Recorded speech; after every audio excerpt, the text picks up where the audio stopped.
Okay, this is a reaction video. This is from Mark Goldbridge. That's football. Liverpool bottling the title. Let's see what this has to deal with. Hello everybody, welcome to That's Football. Is the Premier League title race back on? Are Liverpool bottling a lead, and could Arsenal... Well, let's see. Liverpool almost ended up drawing with Wolves on Sunday, and then they drew with Aston Villa yesterday. And now Arsenal has a game in hand, and they're 8 points below Liverpool. And if they win, now Arsenal has to win their game and they can break it to 5 point. Liverpool plays on Sunday against Manchester City. If they lose that game and then Arsenal wins, it's possible. They'll steal it from them in May. Lots to discuss. Also, the demolition of Manchester City. What's next for them? They just look very ordinary, don't they? But let's start with Liverpool. Look, we want a title race. Everybody wants a title race apart from Liverpool. But the interesting thing for me is, looking at some of the comments last night, the amount of people who were going, shove that, Goldbridge. You said the title was over in December. Well, I don't know if I remember him saying that, but no, look, Arsenal is not, look, I think Liverpool's still going to win the title. I'm an Arsenal supporter, and I think that Liverpool's going to win the title. Okay, just even if Arsenal beats West Ham and Liverpool lose to Manchester City on the weekend, that is Arsenal still has to go to Nottingham Forest. They still have to play against Manchester United. They still have to play against Chelsea, and they don't have a striker. Well, I still say the title's over. I'm not changing my mind. Yes, Liverpool have dropped points, but I still think it's... Look, I want it to be... It's more interesting. Definitely more interesting, but I didn't say the title was going to get handed in December. That's an impossibility. Do I think Liverpool still win this title? Unfortunately, yes. As a Man United fan, I want Arsenal to win it. But unfortunately, I think this title was run in December. I think Arsenal dropped too many points from red cards and not scoring goals against teams like Everton. And I thought Liverpool's significant results in the first 4 months of the season will be why they win the title in May. Obviously, I hope they're going to crumble, but look at the league table. They're 8 points clear. They've lost one game all season. They have the best team in the league. And we are hoping that on Arsenal's side, that stupidly didn't reinvest in their attack in January. And that's something I completely agree with them. They did not reinvest in January. When they had the opportunity, they lost. They don't have a striker, and they need to score goals. And you're going to score some goals at the end of the year, but you're also going to give some up as well. Plus, you also have to play at Liverpool, at Anfield. And he's now very much living on scraps, is going to maintain a relentless winning streak between now and the end of the season. Now, it has happened before. Liverpool did it once. Man City did it a couple of times. If Arsenal can go and win 10 games in a row, then I think pressure will be put onto Liverpool. However, I don't think they're bottling it. I think they're a team that has a new manager, that hasn't won the title for a few years, that is having a little bit of a wobble, but not losing games of football. And as much as the big gap that was there is being eroded, it's still a gap. And I still think that when you look at the remaining fixtures and the circumstances, unless Liverpool suddenly start getting an injury crisis akin to that of Arsenal, I don't see it. So look, we can all play into the bottling and hope that the mentality of Arsenal and Liverpool, Arsenal's mentality affects Liverpool. But Liverpool would be under more pressure if Arsenal had spent 60, 70 million pounds on a striker and were scoring goals. I think then Liverpool would be under pressure. And I don't think, I've seen so many title races with Man United over the years and other clubs, and I just think from Liverpool's point of view, they'll look at those away fixtures that both teams have got. They'll look at that game at Anfield in May, and they'll look at Arsenal's attack, and they'll go, this is still for us. We just need to get through this wobble as soon as possible. Yeah, look, they're gonna have games against, they play at Manchester City on Sunday, and then they host Newcastle, and they also play Newcastle in the League Cup Championship. So, that being said, I think Liverpool is in great position to win the title, even if they do lose against Manchester City. Even if they do, they have Newcastle's number. So I don't see them losing the title. This is still our title to win. However, if there was a Sesko or a Watkins up front for Arsenal scoring goals like there should be, I think Liverpool might be a little bit nervous, and you can put pressure on teams. I remember Man United hunting Newcastle down, a 12-point gap, and we hunted them down relentlessly, and they bottled it because the pressure was too much and it was getting in their head. I don't know that Arsenal can put that pressure onto Liverpool because they can, but I don't think they will. They're under pressure themselves to score goals without Saka, Martinelli, Havertz and Jesus. So yeah, look, I'm still very much think this is one. And as I said, to those people saying you said it was over, I mean, I still think it's over. It might be more interesting, but I still think ultimately Liverpool will be holding that that title. I mean, looking at the remaining fixtures, by the way, 8-point gap at the moment. Arsenal have got a game in hand. Let's assume Arsenal win that game in hand. It's a 5-point gap. I look at that 5-point gap. Liverpool are going to have the better goal difference. Can't see Arsenal turning that around with their attack. So it's a 5-point gap. Look at the away fixtures, and I'm not looking at the home games because I think home games are slip-ups. I'm not going to predict slip-ups at home. I know there are difficult games there, like Chelsea for Arsenal, and I think Liverpool have got Spurs at home, and I think Spurs is easily beatable. I don't worry for Liverpool playing Spurs at home. They've all got a few games at home that they probably will drop points in, but I'm not predicting those. I'm looking at the away games. Liverpool's away games that are tough. City on Sunday, Fulham in April, Chelsea in May, and Brighton in May. So yeah, those are going to be very difficult games, but those are winnable games for Liverpool, the way they played all year. Away games for Liverpool that I think are relatively tough. Same for Arsenal.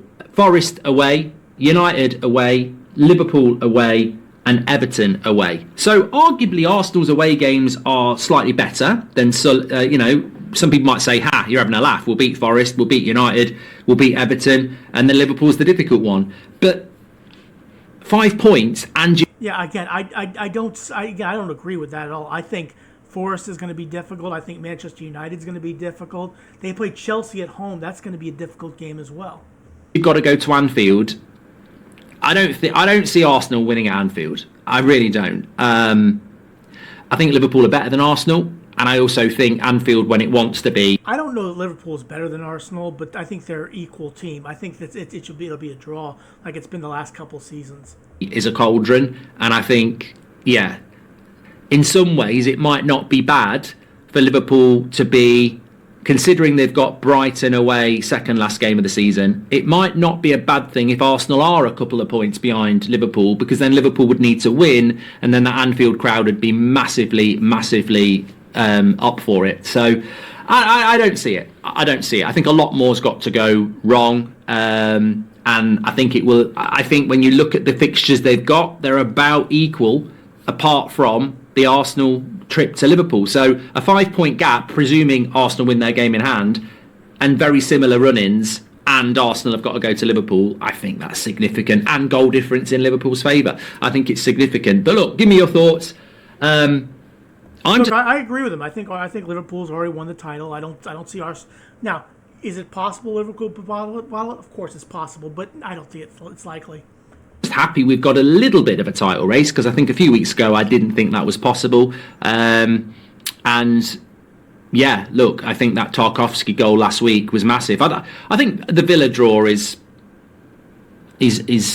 not that bad, but if Liverpool go and win at Man City on Sunday, which I don't think they will, by the way, that changes everything. Whatever, Arsenal need Man City to win that game, really. They really do.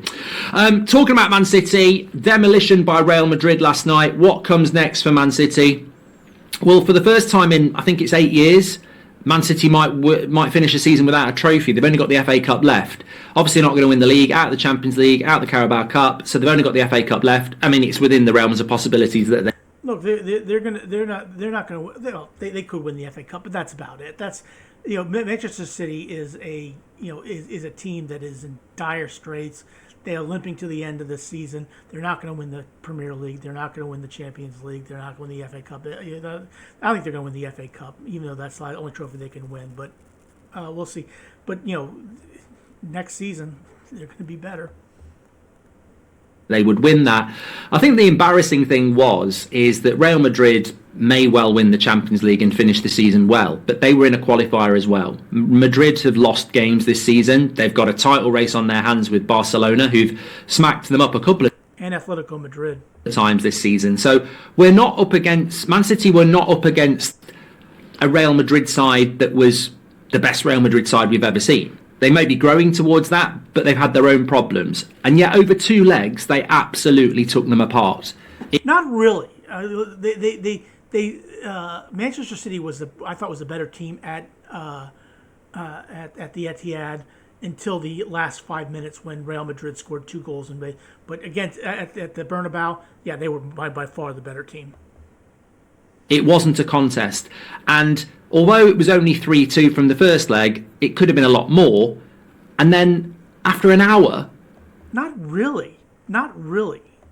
When Man City need to score goals, they're 2 or 3-0 down and haven't had a shot on goal. It was an embarrassment, and that to me is the big point. Pep Guardiola as a coach this season has been atrocious, and that needs to be said. He's been absolutely atrocious. Yeah, he's been very poor. He's been one of the best managers in Premier League in football history. He's won the Champions League with 2 different clubs. He's won league titles. He's won it all. But this year he hasn't been very good. Yes, he's one of the greatest managers there's ever been. Yes, his style of football is good. Yes, his relentless obsession with football is admirable. But this season, he's been atrocious. And he's been schooled massively by Real Madrid, who aren't the amazing Real Madrid yet, over 2 legs. Maybe that will lead to a Liverpool win on Sunday, because Man City are just not very good. But I still don't expect that to happen on Sunday, by the way. But Man City have been terrible, absolutely terrible this season. And you've got... Yeah, but they beat Newcastle 4-0. They didn't have Haaland yesterday for most of the game, so got to look at Pep. In fact, I tapped out when it was 2-0. I ended up watching the Juventus PSV game, which was a much better game. Actually went to extra time. PSV beat Juventus. Be creating chances when you need to create chances, and then although it was a great goal by Tim Weah, probably the best goal of the 4 that were scored in that game. Tim Weah scored the best goal, even though they lost. He's USA. To be out of the game and still not having shots on goal, I thought they were absolutely appalling. And I think that for Man City, it's a rebuild for next season. But we don't know what's going to happen with the charges, etc. That's not even up for discussion. But I still think Pep Guardiola might go in the summer. I mean, I don't think he should be sacked. I don't think Man City should be going, let's get to the summer and I'll sack you. But I think Pep Guardiola needs to be looked at as, when everything's going well for him, he's hard to beat. But when there are a couple of things go wrong, it just all falls apart. Yeah, but to be fair, that hasn't really happened a whole lot. Maybe at Bayern Munich you might say that happened a little bit, but really that this is the first year that I've seen Pep Guardiola absolutely be poor as a manager, and his teams not play very well.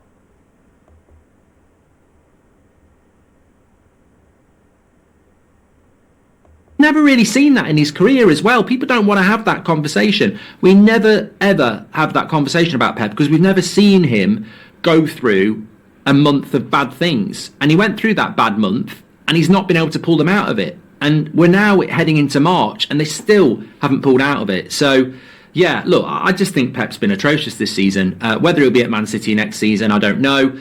If they don't get charged and Pep's still here and they spend a load of money again, I'm sure they'll be back again. But everything will be in his favour again then, won't it? But this season, I think we've seen that when a couple of things go wrong, they can't deal with it. And yet Arteta has lost Odegaard for half a season, Saka for half a season. They're still in a title race.